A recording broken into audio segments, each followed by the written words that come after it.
Kami dari kelompok 1 akan mempresentasikan tentang perkembangan pola pikir manusia. Assalamualaikum warahmatullahi wabarakatuh. Perkenalkan, nama saya Dwi Hemalia Putri dari kelompok 1. Di sini saya akan menjelaskan tentang perkembangan pola pikir manusia. Perkembangan pola pikir manusia dimulai dari zaman Babilonia, kurang lebih 650 tahun sebelum Masehi, di mana orang masih percaya kepada adanya mitos, ramalan nasib berdasarkan perbintangan, dan bahkan masih percaya dengan adanya banyak dewa. Manusia mempunyai rasa ingin tahu terhadap rahasia alam dengan menggunakan pengamatan dan pengalamannya. Tetapi itu semua sering tidak dapat menjawab masalah dan tidak memuaskannya. Pada manusia kuno, untuk memuaskan diri, mereka mencoba menjawab jawabannya sendiri. Misalnya, apakah pelangi itu? Mereka tidak dapat menjawabnya. Maka mereka menjawab dengan mengatakan bahwa pelangi adalah selendangnya bidadari. Lalu timbullah pengetahuan baru, yaitu bidadari.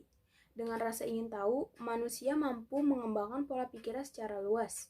Pola pikir adalah cara menilai dan memberikan kesimpulan terhadap sesuatu berdasarkan sudut pandang tertentu. Selanjutnya akan dijelaskan oleh teman saya yang bernama Jasaya. Selamat siang, perkenalkan nama saya Jasaya Naluan. Saya akan melanjutkan materi yang kedua, perkembangan fisik dan pola pikir manusia. Dibagi menjadi dua segi, yaitu yang pertama berdasarkan waktu. Pola pikir manusia berkembang dari sejak zaman dahulu atau zaman purba sampai sekarang. Dalam perjalanan waktu, pola pikir manusia berkembang sesuai zamannya, hingga terkumpul pengetahuan sebagai hasil zamannya atau sebagai hasil bertanya, meneliti, atau mencermati penelitian orang lain. Yang kedua, berdasarkan individu manusia.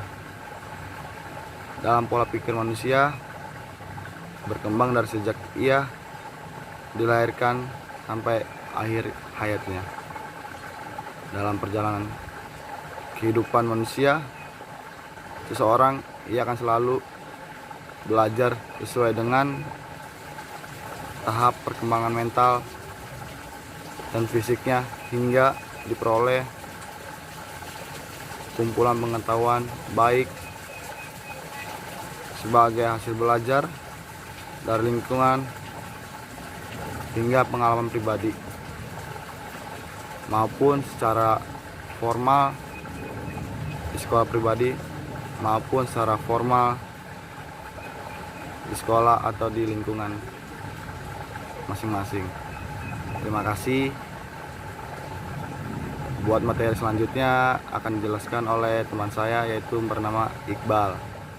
Nama saya Iqbal Aldian Tawakal. Saya akan menjelaskan materi selanjutnya tentang faktor-faktor perkembangan pola pikir manusia. Perkembangan pola pikir manusia dari zaman ke zaman terus berubah-ubah. Seperti faktor rasa ingin tahu. Dengan pertolongan akal budidaya, manusia mengetahui berbagai cara untuk melindungi diri terhadap pengaruh lingkungan merugikan. Akan tetapi adanya akal budi itu yang menimbulkan rasa ingin tahu yang selalu berkembang, dan rasa ingin tahu mendorong manusia untuk melakukan berbagai kegiatan yang bertujuan untuk mencari jawaban atas berbagai persoalan yang muncul di dalam pikirannya. Faktor yang kedua berdasarkan mitos. Manusia berusaha memenuhi kebutuhan non-fisik atau kebutuhan alam pikirannya. Rasa ingin tahu manusia ternyata tidak dapat terpuaskan hanya atas dasar pengamatan maupun pengalamannya. Untuk itulah manusia mereka sendiri jawaban atas keingintahuannya itu. Sebagai contoh, mengapa gunung meletus? Karena tak tahu jawabannya. Manusia mereka karena sendiri dengan jawaban si penunggu gunung itu sedang marah. Mungkin materi selanjutnya akan dijelaskan oleh Ahmad Irfan.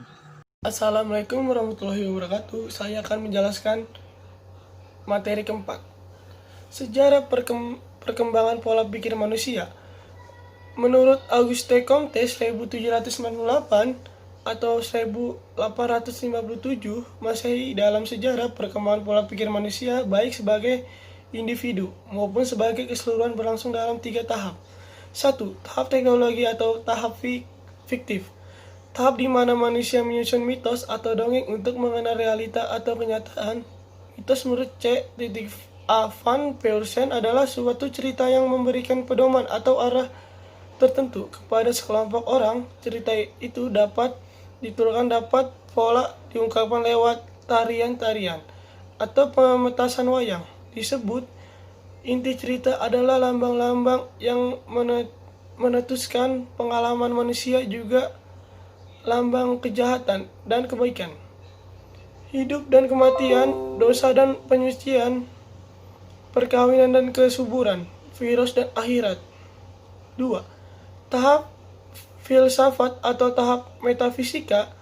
Tahap metafisika atau abstrak merupakan tahap di mana manusia masih tetap mencari sebab utama dan tujuan akhir, tetapi manusia tidak lagi menyandarkan diri kepada kepercayaan akan adanya kekuatan gaib, melainkan pada akalnya sendiri. Akal yang telah mampu melakukan abstraksi guna menemukan hakikat sebagai sesuatu. 3. Tahap positif atau real. Tahap di mana manusia telah mampu berpikir secara positif atau real atas dasar pengetahuan yang telah dicapainya, yang dikembangkan secara positif melalui pengamatan, percobaan dan perbandingan. Selanjutnya, berdasarkan kemampuan berpikir manusia yang semakin maju dan perlengkapan pengamatan yang semakin sempurna, maka mitos dan berbagai legenda semakin ditinggalkan orang dan cenderung menggunakan akal sehat atau rasio. Materi selanjutnya akan dijelaskan dengan Islah. Terima kasih. Assalamualaikum warahmatullahi wabarakatuh. Saya Muhammad Islah Ramadan akan melanjutkan materi selanjutnya, yaitu penalaran pola pikir manusia. Penalaran pola pikir manusia itu terbagi menjadi 2. Yang pertama itu penalaran edukatif, yang kedua penalaran indukatif. Nah, yang penalaran edukatif yaitu dengan bertambah majunya alam pikiran manusia dan makin berkembangnya cara-cara penyelidikan, manusia dapat menjawab banyak pertanyaan tanpa mengarang mitos. Nah, penalaran edukatif ini menggunakan pola berpikir yang disebut silogisme. Silogisme itu terdiri atas 2 buah pernyataan dan sebuah kesimpulan. Kedua pertanyaan itu disebut premis mayor dan premis minor. Sebuah kesimpulan atau yang disebut konklusi diperoleh dengan penalaran edukatif dari kedua premis tersebut. Nah, yang selanjutnya itu penalaran indukatif.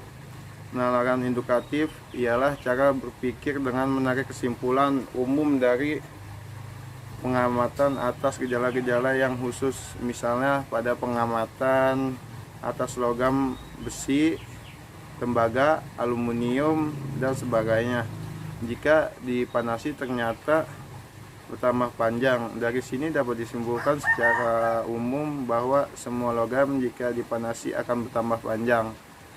Nah, mungkin cukup sekian presentasi dari kami. Apabila banyak kekurangan mohon dimaafkan, dan sekian, terima kasih. Wassalamualaikum warahmatullahi wabarakatuh.